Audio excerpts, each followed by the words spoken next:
Agility Learning Lab, we're going to be going over shipping with Agility Shipping. Now, this is a little bit of a mix of two of our past learning labs. So, I also encourage you guys to go check these out to get a little bit of additional information in kind of the two opposite directions. We're meeting somewhere in the middle of these today. So, first, we did a learning lab in the past on Agility Shipping. That was a real deep dive, through the whole Agility Shipping product, a lot of setup related things and facts and things about the background of Agility Shipping and how it actually works. But we did show a little bit of shipping in there as well. And then we have a past learning lab on packing and shipping with WiSys, but that was not looking at Agility Shipping at all. That was packing and shipping with, our standard out of the box LTL shipments that create an SO delivery in SAP, but no tracking or integration with, any carriers like a UPS, FedEx, USPS. So today we're going in the middle there. We're going to talk a little bit about, out of the box Agility Shipping, the setup, as far as, what setup related things are important to the actual shipping through Agility Shipping. And then we're going to talk about different ways that you can ship, kind of relating back to that packing and shipping lab that we did. You'll see some things that are familiar there. But we're going to tie that all into the actual shipping integrations with UPS, FedEx, USPS that we do through Agility Shipping. So before we get into that, I always like to introduce myself. So hi, everybody. I'm Chase Linson-Migler. I'm going to go ahead and turn my camera off now. I like to leave it on for the introduction, but I don't want you to have me taking up your whole screen. I want you to see what I'm sharing. What I do here at WiSys is I manage our partner enablement. I'm a former customer-facing consultant. Of course, being a consultant, I learned the ins and outs of the product, learned our design tools, how to tailor the product. And now I've come over to more of the sales and business development side to bring that over to our partners and build up our partner enablement process. So a big piece of that is creating content for our website. I'm sure you guys are seeing, we're producing a lot of videos on our YouTube page. We're producing more written documentation that's going to be, flooding our website here soon enough. We're just working to really get as many resources as possible for any user of WiSys, whether that be a partner, a customer, or a prospect.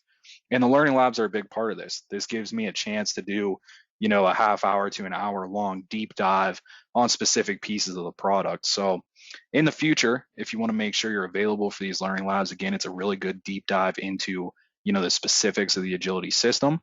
We'll have these on the second Tuesday of each month, same time, 2:30 to 3:30 EST. So if you want to make sure you have that time available, we'll stick to that schedule going forward. Now, what do I do for my partners on the call? Any of the partners out there, I'm a dedicated resource for you guys. Not only do I run our partner support channel and handle a lot of our partner marketing, but I also provide a lot of training and enablement resources. That's kind of the main focus of my role here. That can be anything from introduction training, going through all the ins and outs of the base product, in-depth design tool training, teaching you how to tailor applications. And, we're going to talk about that a little bit in the session today. So that might pique your interest. And we can, do additional training on that in the future, as well as standing team meetings for, continued enablement with my partners. I like to try and have those with as many partners as possible. And, really the goal there is to just have some time on my calendar where you can come in with your WiSys punch list, whether that be, asking questions about what a process should look like for a customer or prospect, maybe hit a roadblock on a tailored application, or you want to understand what a tailored application should look like, things like that. Having that standing team meeting allows us to just have constant communication where you can come in and ask those questions and get answers in a timely manner. So for any partners that are on the call today, if we don't have anything like this currently, reach out. Let's get something set up. Like I said, I want to be working frequently with every single partner that we have. So if you have some time available, let's try and get some meetings on the calendar and, keep you enabled and give you as many resources as we can. Now, without further ado, let's get into the learning lab and what we're going to cover today. So this seems like, it's not a lot on the surface, but this will probably take about the whole hour here. We're going to really be doing a deep dive into how shipping works with the Agility Shipping integration. We're going to start with the standard process. Out of the box, we have one standard process for shipping. And, there's some clear reasons for that. Most of it comes back to the amount of information involved in the shipping process. But that standard process is shipping through our fulfillment manager on the desktop, which we're going to start out with today. We're going to go through really how the mapping works for that, how Agility Shipping understands what carriers you're going to want to ship with, and show you the actual shipping process there and all the ins and outs of that. Then we're going to talk about how you take that information that you're going to learn about the standard process and how you apply that to some tailorable processes on the actual handheld scanner devices. So two of the really common questions that Aaron and I get throughout the sales process with SAP is, when it comes to Agility Shipping, can I ship from the handheld device and what does that look like? That's going to be this mobile shipping piece here, as well as, what about small parcel processes? I do, small parcel shipping with UPS and it's just a package at a time. What's the standard process for that look like? Now, when we talk about standard processes out of the box with WiSys, we don't have standard applications for those because they're going to be different in every case. And we're going to talk about that a lot today.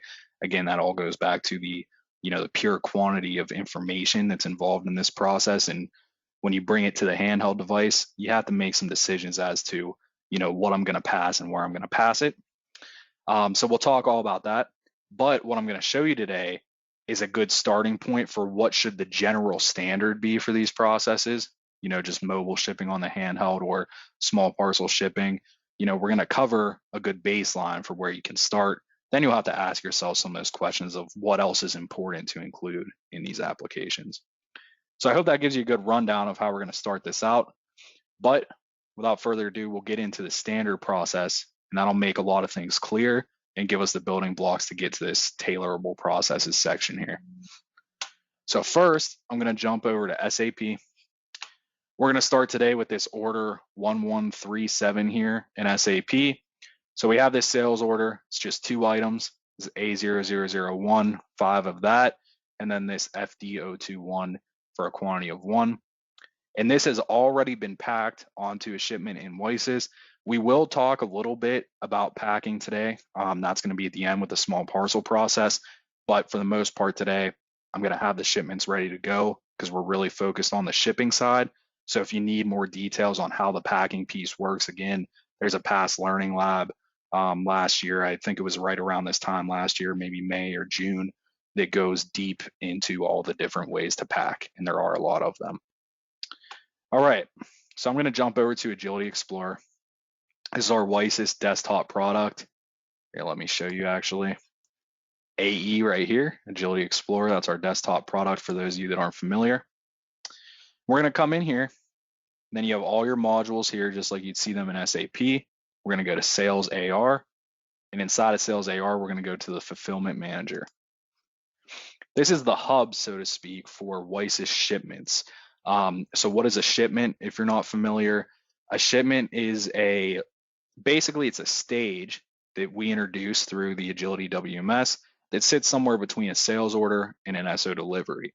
In the real world, in the warehouse process, you get your sales order, you either, pick it through a pick list in SAP, or maybe you don't use a pick list and you just pack those items and transfer them to, some sort of staging area, whatever your process may be.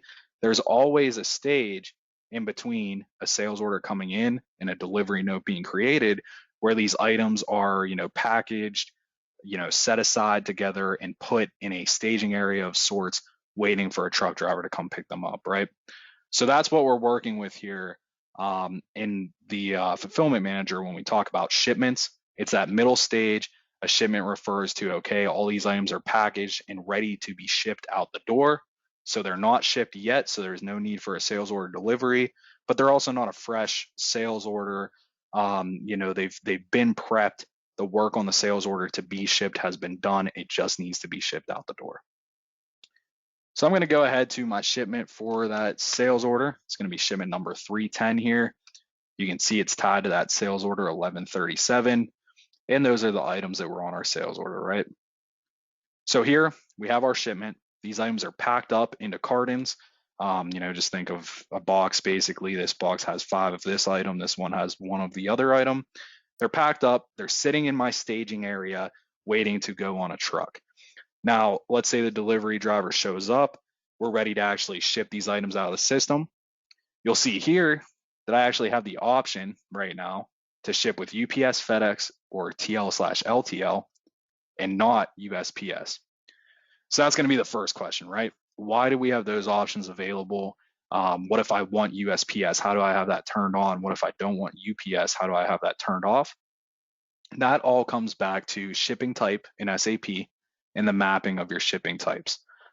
So if we jump back over to our sales order here and we go to logistics tab, we'll see here that our shipping type is set to truck. So here's our list of all the shipping types we have defined in SAP. And of course, you can add new ones, at your leisure, as many as you need. This one is set to truck. So we need to remember that. That's kind of the first step. What's the shipping type of the sales order? It's set to truck, okay? Jump back over to Agility Explorer here. And we're going to actually go into our settings for Agility Shipping. So we'll go to File, Agility Shipping. And then down here in Agility Shipping, we're going to go to Shipping Type Mapping. And now here from inside of Shipping Type Mapping, we can see all of those shipping types in SAP, that list that I just showed you when I clicked the drop down where it said truck, they're all listed here. So if you're not familiar with this, Agility talks to SAP frequently, right? It uses a lot of the same tables. So all of your information from SAP is readily available in Agility. If I added a shipping type right now, I could just close this list, go back in, and that new shipping type would be in my shipping type mapping list. So everything from SAP is going to come over directly to Agility as long as you're in the same, database or schema in that case, right? So here I have my list, and I can map these shipping types from SAP to the various service types in Agility Shipping. So if I go down to truck, we'll see here for UPS, it is marked as the service type of ground and the payment type of sender. And truck and UPS does show up for truck, right? My sales order was truck, UPS was available, so that seems to be in line. FedEx, same thing, truck should be mapped, and it is. Truck is mapped to ground, payment type sender, that's in line. I could have shipped FedEx if I wanted to. But USPS, I couldn't ship. And as you see here, truck is undefined, which means that it's not going to allow you to use that shipping type. So that's the first key thing I want to identify here. You need to understand how shipping types play a role in what carriers you can select. So from a security standpoint, right, we can make sure you don't accidentally ship something with the wrong carrier, based on your shipping type here. So you identify a shipping type on your sales order in SAP, you map that to the various carriers it's allowed to go with, and therefore, those carriers will be available for that shipping type. So as we see here, truck is undefined for USPS. That's why it's not an option. If I wanted it to become an option, I could map it, but we're going to operate off of the assumption here that, this client, their environment, they do not want trucks set up. So now if I jump back here to Fulfillment Manager, we talked about the shipping type. We understand, in this situation, when the shipping type is truck, we want to give our employees the ability to say, okay, we can ship with UPS or FedEx in this fictional situation, right? If it's truck, UPS and FedEx are fine. USPS is a no-go, right? And then TL and LTL is always an option, and that's just shipping a shipment to create an SO delivery without any carrier integration. So, if you didn't want your tracking number or return labels or anything like that from UPS or FedEx, you could ship a UPS or FedEx shipment with TL or LTL, or you could use this for any other carrier like a DHL or something like that. Or if you have your own fleet of trucks, you would ship that TL or LTL, right? There's just no carrier integration with that button. Now today, we're all about Agility Shipping, so we're not worried about this. We're going to ship with one of these carriers, and I'm going to go ahead with UPS. So here, this situation, right, to visualize it in the warehouse, this order 1137 is packed onto shipment 310. They're sitting in these two boxes at my staging area. So maybe I have a table in my staging area at the dock. These boxes are just sitting there labeled, ready to go. And the driver shows up. I have a desktop at that staging area as well, a little shipping station desktop, so to speak, right? And he says, okay, I'm here. I'm going to take shipment 310. So we just walk over to our desktop, press the UPS button. Truck drivers here, we're going to go ahead and ship this out. Now here, I want to make this a little bit smaller. All right. So here, this is kind of the first piece to introduce you to why the tailoring can be a little bit more complex because you have to make some decisions, right? Here with this portal, we have a lot of options for things that we can change and add and different pieces of information that are important to the shipping process. I can change the to and from address for the actual shipment, as well as details like phone number, email, other flags, like if we want to require a signature for the package and if it has to be an adult signature, or is this going to be for Saturday delivery? We can check that box, right? A bunch of different settings, a bunch of different pieces of information. We can change reference fields. We can change addresses for the return label, right? All kinds of different things that you can do here in this portal. I wanted to introduce that to you first because when we talk about doing this from the handheld, you have to keep these things in mind, right? When I go to the handheld application, obviously I can't have 20 fields related to address exposed on the handheld, or it's not going to be good for UI and for the sake of confusion, right? If there's a lot of fields there, it can be a little tricky from the handheld. So we want to think about those things in advance. How often are we changing addresses, stuff like that. But in this case, I'm good to go. This is exactly the way I want it to look. So I'm going to go ahead and ship it out of the system. I'm going to press check here to ship. But one thing I want to draw your attention to here is the tracking number field. Watch that after I check the ship button there. You'll see a tracking number fill in here. So I'm shipping it out of the system. I'm talking to UPS right now through our integration. UPS is getting the information it needs and shipping the shipment out of the system. It looked like that tracking number may not have shown there, but I'll show you it on the sales order. Might have been too quick.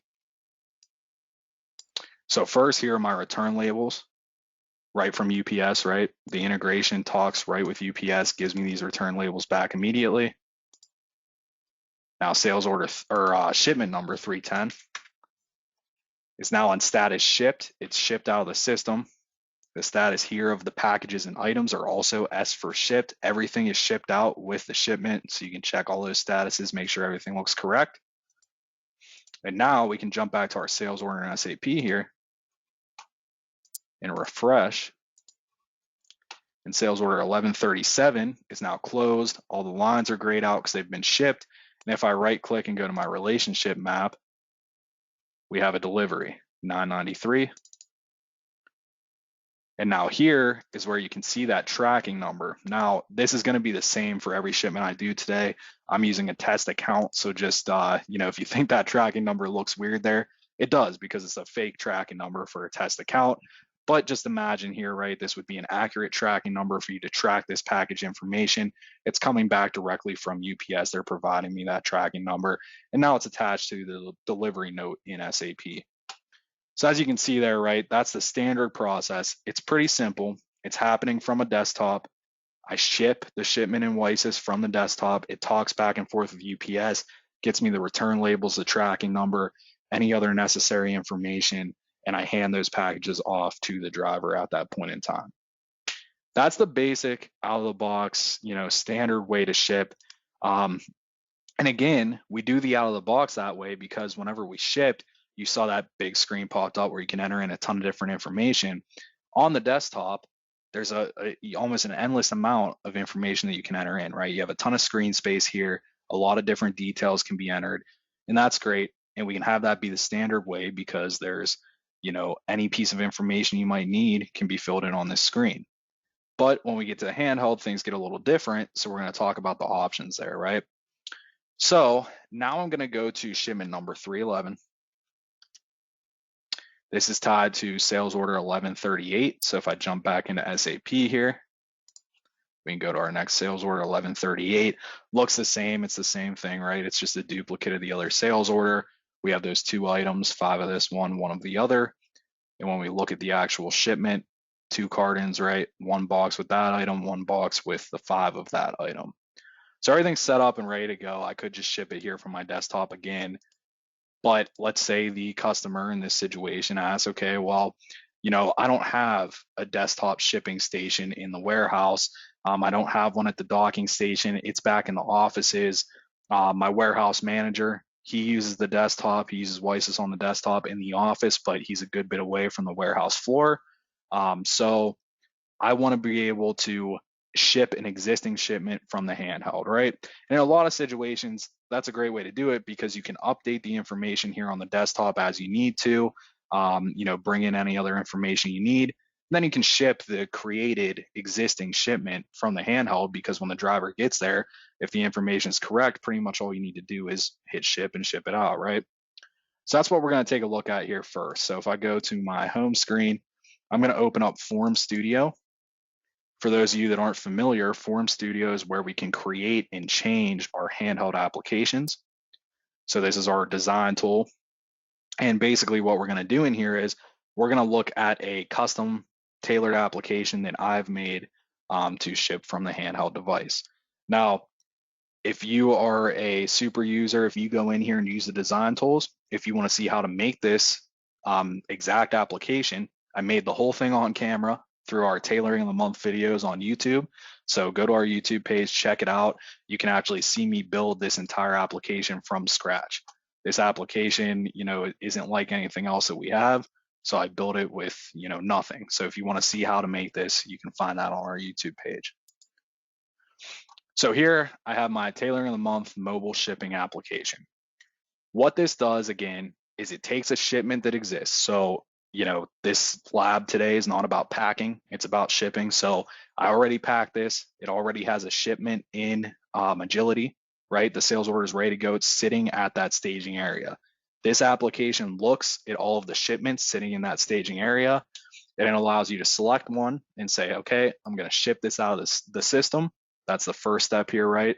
You can actually query the system, see a list of all the shipment numbers, and pick one from the list. Then it allows you to say, okay, here's the carrier that's here to pick it up, select a carrier. And then in this case, when we talk about that information piece, right, there's a bunch of different information that you can pass and adjust and that you may need to identify at this stage. So to kind of explain that and show that, we're going off of the case here that this customer needs to enter in pro number and trailer number at the time of shipping. They're not worried about anything else. They have other information that they change throughout the process or some piece of information they don't care about. All they care about here is when I go to ship, the driver's going to tell me what the pro number and trailer number is. I want to enter that in on the handheld. Everything else is fine. I'm not worried about passing any other information. So I added 2 free fields here for them to enter a pro number and a trailer number. I'm going to hit simulate here just to show you what this looks like as far as, the flow of the form. So I would pick a shipment. I could type it in if the driver had the shipment number. I could type in whatever he tells me, scan it from his sheet. Maybe I have a sheet for what needs to go with this driver. I could scan it from that, whatever the situation is. Or you can even look up the system. And here I could pick my shipment 311. That's the one we're working with. Now for carrier, this is important, and I talk about this in the video where I make this application. Carrier has to be one of these specific codes, right? We're looking for specific carrier names. You can't put UPS all lowercase or Federal Express instead of FedEx, right? It needs to be passed as a correct code that we recognize in the system. So I would highly recommend if you make an application like this or make this for a customer or anything like that, you use a hard-coded list here where you're actually passing, an actual carrier name that we're going to recognize. So here, we have these all hard-coded in. The user on the warehouse floor can pick one from the list. He can say, okay, a UPS driver showed up to pick up this order. I'm going to pick UPS from my list and hit enter. So now I have shipment 311. The driver is here. He's with UPS. I know it's going to be UPS. He tells me the pro number. So we're going to do like 758 for the pro number and trailer number 1142. And now all that information is entered, right? I can see the packages that are going to go out on the shipment. I added this, of course, because it would have just been a lot of blank space here at the bottom. So I thought, oh, it'd be nice, add a little grid that shows the packages that are shipping out. This can look however you want it to. If you had 10 fields that you need listed because you need to pass more information, this could be all fields you need to pass information into, or it could literally just be these top 2 fields and then your package grid at the bottom, right? That's up to the user or the creator of the application to decide. But In this case, I'm passing this information, and as I mentioned before, shipment is key, right? Because it needs to know what shipment is going. Carrier is key because it needs to know what carrier that shipment's going with. But then pro number, trailer number, any additional information, we can pass that to the sales order delivery note or the shipment in WiSys here. That's fine, but it's not necessary, right? So before we ship this, let's look at what's actually happening on the ship button. I'm going to go on my ship button here. It's highlighted. I'm going to go to actions. And really there's two things I want to show you here. So number one, this package ship shipment to action. That's actually the exact same action that Fulfillment Manager uses. It's important to note that, Fulfillment Manager, desktop product, right, any grids or anything like that, as well as our handheld product, all can use the same actions, right? So if I want to do the bin transfer I do on the handheld, if I want to do that from a grid, I can do that, right? If I want to take, shipping from the Fulfillment Manager and put it on the handheld, I can do that. Any of these actions are universal and can be used throughout the two different platforms, the handheld platform and the desktop platform. So here I'm using that same action that I use on the desktop. Again, I just need to pass the shipment number so it knows what items are being shipped, the carrier name so it knows who's taking those items and who it needs to integrate with, right? So the agility shipping integration knows, okay, if UPS is selected in that box, I need to talk to UPS and get the return labels from UPS, a tracking number from UPS, so on and so forth. Then I also need to pass in the current username based on whoever's using the handheld, right? And that will tell me, okay, Chase is allowed to ship with agility shipping, but John isn't allowed to ship with agility shipping, right? So there's your little piece of security there as well, that we know, okay, the user using this is allowed to ship. They can make that call. They can use this application. Now, two other things I want to talk about here. As you saw with pro number and trailer number, I could enter those in on the handheld. And then I just need to map those to the correct spots, right, on the delivery note in the shipment here. So it would pass over pro number, pass over trailer number, right? So any additional information, maybe this customer needs to add BOL weight and they don't care about pro number or trailer number, then I would just make a weight field. You type in that weight from your scale, maybe you get it directly from a scale, whatever you want to do there. And then you don't fill in these fields, right? Or maybe you care about trucking company and seal number. You could pass that information.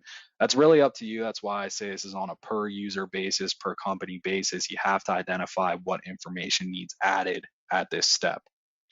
But then the last piece, when we get outside of the additional information piece, because this action is used on the desktop, we need to make sure we set some bypass flags here.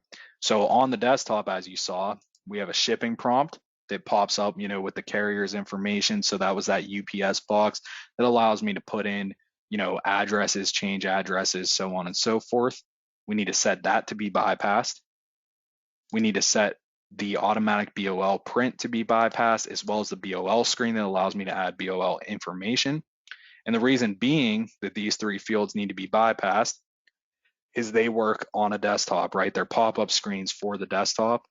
They do not work on a handheld scanner, right? If I had that, I can't have that massive UPS box where I enter and change addresses pop up on a handheld scanner. It's not going to work. So we need to have this set to true so it can bypass any of those desktop only features with the action, and then the action will work fine from the handheld. So now that's all set up.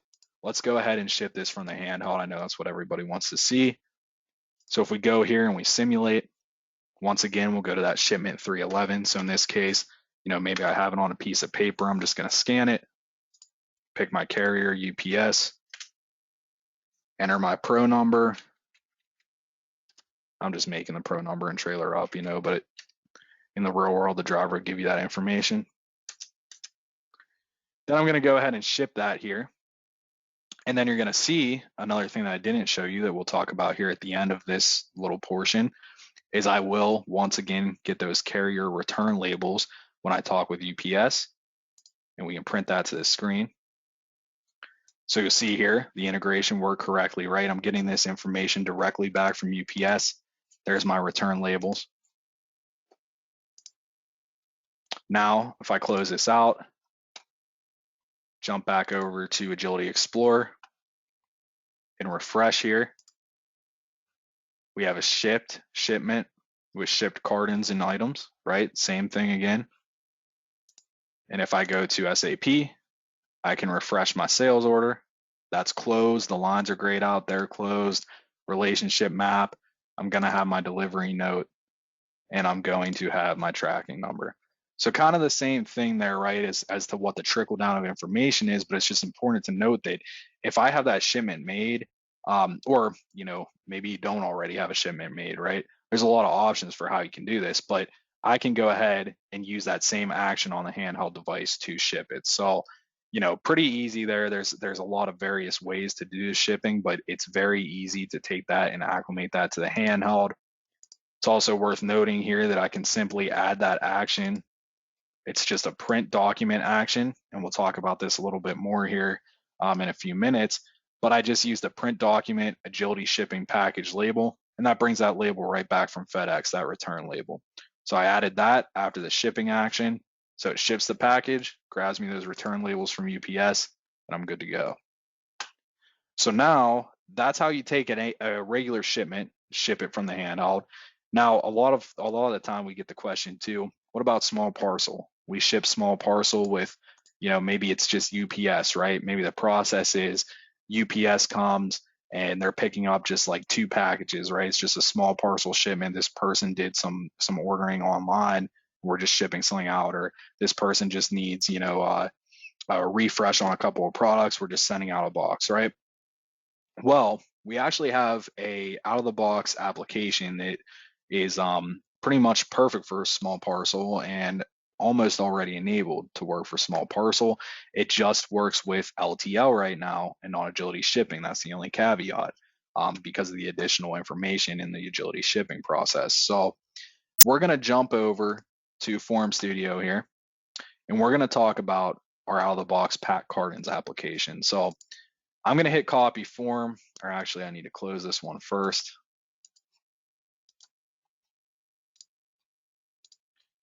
And I'm just going to grab my out of the box pack cartons. We are going to make a small change to it to enable it for agility shipping, but right now we're just going to look at the basic out of the box application. And let's just call this LL pack cartons for Learning Lab.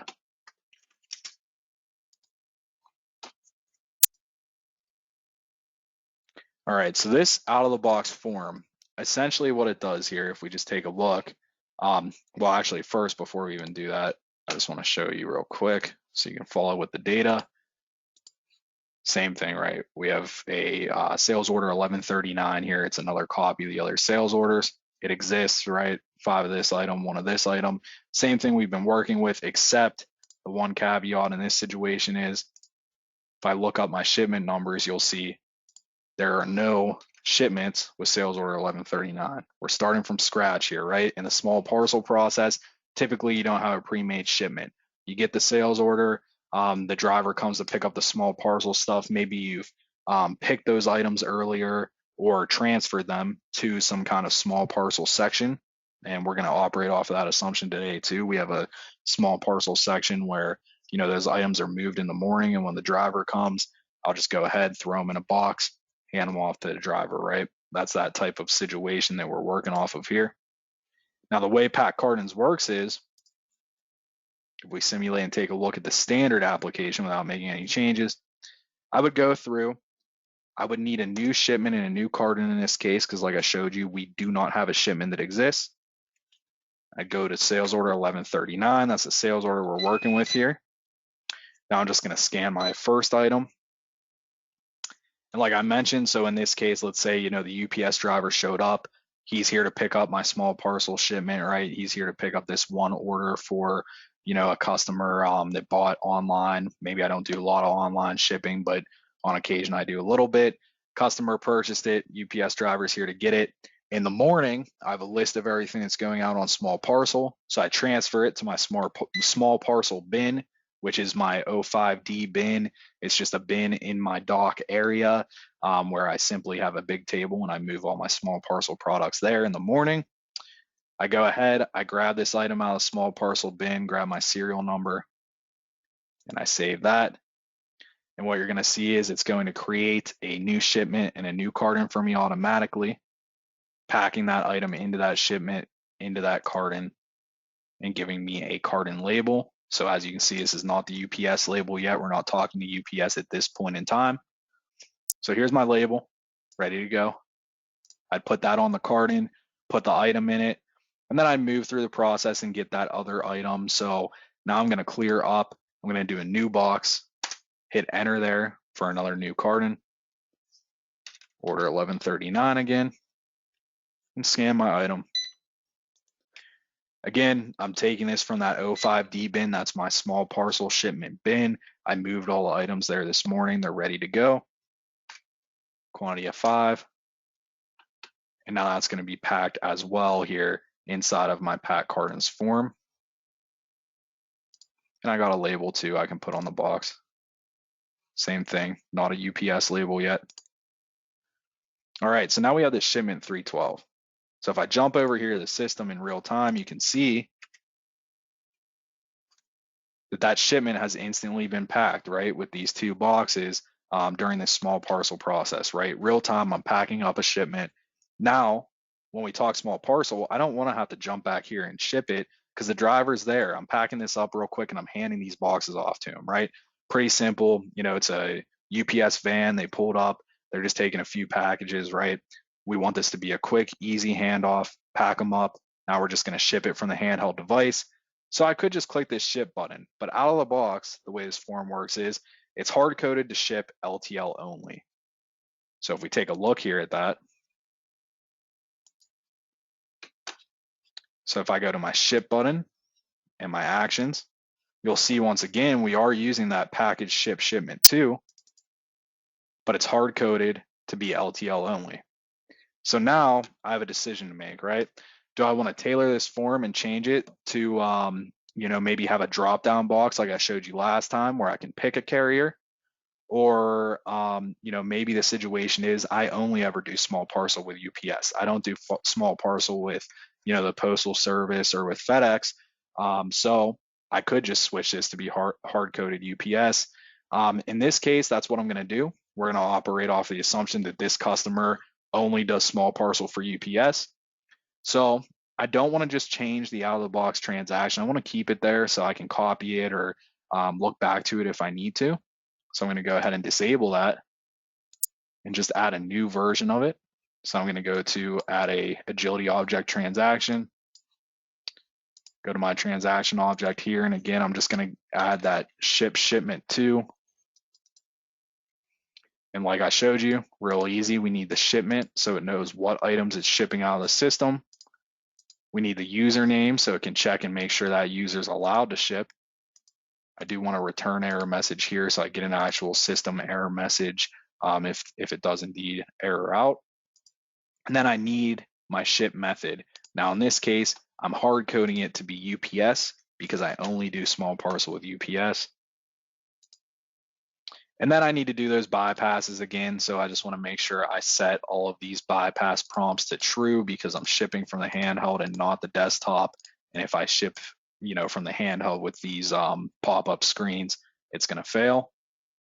So I set all those to true. All this information set up here. I hit OK, and I move that up. And now that's my transaction. Can save that here. And maybe in this case too, right, since we know this is UPS only, instead of like a pack cartons form, what this has really become is like UPS small parcel, right? So I can call this UPS small parcel, save it. And if I jump over to another form here, we'll get that name on it here. So now I'm in my UPS small parcel form, right? And all this is doing is I'm packing, creating a shipment, creating cartons all in real time, and then I'm just going ahead and shipping it with the UPS carrier. Now, before I do that, I also want to make sure I get those return labels. So I'm going to go back into that shipment button, and I am going to add another action here. And it's just going to be this agility package label, agility shipping package label. That's going to get me return labels directly from UPS. So through that agility shipping integration, it's going to talk to UPS and get those return labels directly from the carrier. I just need to pass the shipment number in there so it knows what items it's getting the return labels for, and move that right underneath my transaction that ships. And now what you're going to see is I'm going to ship this package out, and on the handheld, I'm going to trigger those return labels to automatically print to, a label printer in this case, probably right there at my staging area. So now if I simulate, I already packed this up. So we can go to that new shipment number, which was 312. Again, this is what the shipment looks like here in WiSys. And if we were doing this all in one process, if I had this enabled before without having to go back and make the changes to the out of the box application, I would have went through, hit enter for new shipment, had a new card in, packed that first card in, went back, cleared, packed the second one, right? You watched me do it before, but we would have went through that process, and then without even closing the application, we could just go here and ship it out because the driver's right here. I'm just handing the packages off to him, right? Small parcel, real easy, quick handoff. I press my ship button here, and the first thing we're going to do is we're going to get back those labels directly from UPS. I'm going to print them to the screen, but just think that would instantaneously print out to a label printer here at the staging area. There's our labels, right? So now I can, give those return labels to the end customer, right, with the packages in case a return is necessary. Everything's shipped out of the shipment. And again, same process, right? If I jump back over here to Agility, this is all going to be set to the status of shipped out of the system, the inventory's been relieved, so on and so forth. And in SAP, this sales order, just like that, it's closed, everything's shipped, and we'll have a delivery. So you see here, 15 minutes probably or so, I was able to take our out of the box pack cartons form and tailor that to ship with UPS using the carrier integration through Agility Shipping, get those return labels, get that actual tracking number associated with that delivery, right? All the information you need from the carrier is right there, and it only took me a few minutes to get it out of that application. Now, the tricky part is, again, when we talk about different details, like a seal number or, a trailer number, anything like that, BOL weight, right?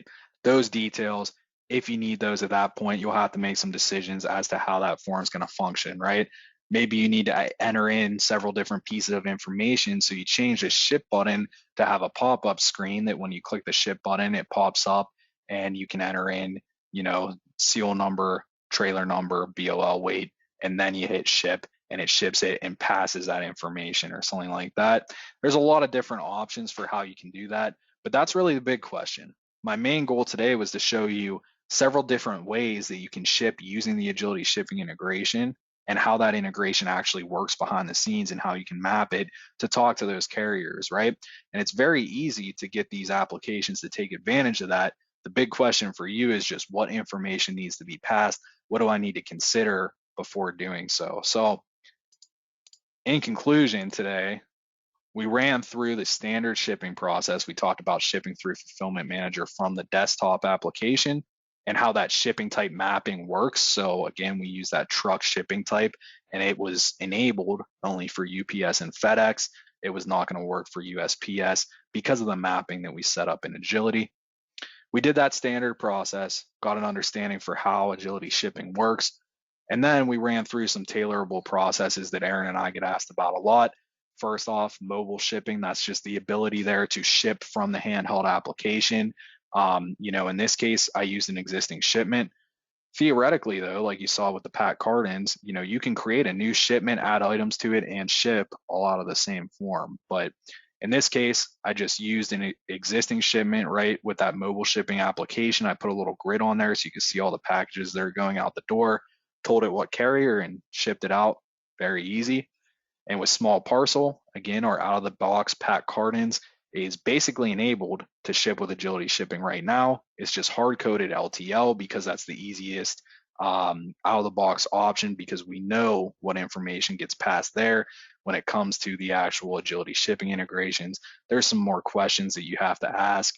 In order to enable that for Agility Shipping, you have to think first, what other information do I need to provide either to the sales order delivery or the carrier, and so on and so forth. So we use pack cartons to create that small parcel process there, and most of the work's done out of the box for you. I was able to change that in about 10 minutes here, and integrate it with Agility Shipping and have it ready to go.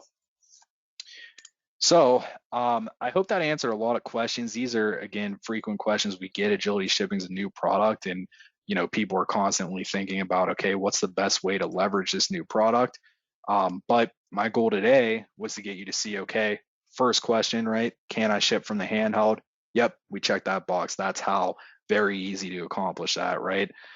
Second question, what about small parcel? What if I just have a quick small parcel process when a driver shows up? How do I accomplish that on the handheld? And that, again, is that pack cartons example. So I hope this, first off, gave you more information on how Agility Shipping just generally works out of the box, as well as gave you some information on other ways to leverage it to actually ship, whether that be from a mobile application, or you could even make tailored grids and other desktop applications to ship from. That's really, really up to you. Easy thing to take advantage of, though.